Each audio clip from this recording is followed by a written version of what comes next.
तकरीबन बिजली जो है वो ये कितना प्रोड्यूस करता है। और सितम तरीफी ये है कि यहाँ पर हमारी 361 जो है वो मेगावाट की जरूरत है और वो लोगों को मुयसर नहीं है। चले किसी की मजबूरियां होंगी, लेकिन हमारी तरफ से ये है कि हम बिल्लाद जो है वो आज़ाद कश्मीर के लोग और जिस इलाके की नुमाइंदगी जो है वो यहाँ पर जो लोग बैठे हुए हैं, ये 100% ये महकमा बल्दियात के यहाँ लोग कह सकते हैं कि 100% जो वो बिल्लाद जमा करवाते हैं। कोई ऐसा यहाँ पर कोई डिफाल्टर नहीं है, लेकिन सबसे ज्यादा जुल्म भी इस पूरे हलके के लोगों पर किया जाता है और नित नए जो है वो बहाने जो वो तलाश किए जाते हैं।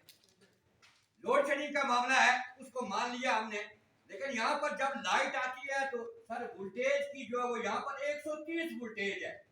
और कितनी बदयांती है। बदयांती में इसलिए कहूंगा कि जब सारफ को फाइल दी जाती है तो वहां पर हमारे साथ ये मायदा होता है कि हम आपको 220 वोल्ट जो वो बिजली पूरी देंगे, फिर आप बिल देंगे। लेकिन यहाँ पर ये जुल्म की इंतहा के 130 और मोटर भी नहीं चलती सर। जहाँ पर लोगों का आजकल वो चश्मों वाला पानी खत्म हो गया है और लोगों की मोटर भी नहीं चलती और बार बार त्राड़कर ग्रिड के अंदर जो भी साहिब बैठा हुआ है, ये जब लाइट आती है तो उसमें भी बार बार ट्रिपिंग, यानी उस ट्रिपिंग की वजह से लोगों का रोजाना की बुनियाद पर एनर्जी सेवर उनको जो वो नए लेना पड़ते हैं, फ्रिज उनकी जाया हो रही है और कोई परेशानी आ रही है। हमने हर माह एहतियात होता है, हमने सड़क बंद नहीं की, हम किसी को अपने लोगों को ना मसाइल में डालना चाहते ना इंतजामिया को, लेकिन जब पानी सर से ऊपर हो जाए तो फिर हमारी मजबूरी होती है। पाकिस्तान और आजाद कश्मीर में हर चीज एहतियात से मिलती है। यहाँ पर कोई ऐसा कोई महत्व काम किसी ने किया नहीं कि बगैर एहतियात के बगैर ढूंढने के हमें कोई मिल जाए।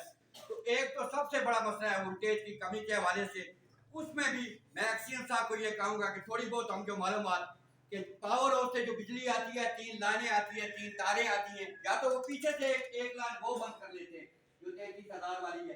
तो हम है कि चले बिजली का नाम लगा दो, मोटर चले ना चले, फ्रिज चले ना चले, तो इनको एक ये बाकी जो कसर बचती है वो फ्रिज से निकल जाती है हमारे। यानी एक शलवार इस्त्री की हुई है तो कमीज के लिए जब इस्त्री करना शुरू करेंगे बिजली को लाइट चली जाएगी। ये एक तमाशा यहाँ पर जो हो रहा है। और दूसरी बात, सबसे पहले बाकी इलाकों के मसाइल भी यहाँ पर मौजूद हैं कि जनाब डीसी साहब, टंगीगढ़ा में एक एटीएम का एक सस्ता है, बैंक वालों ने अपने पैसे देकर ट्रांसफार्मर खरीद कर लाया और खरीद कर वहां पर आकर रखा हुआ है। 2 पोर्ट वहां पर लगने और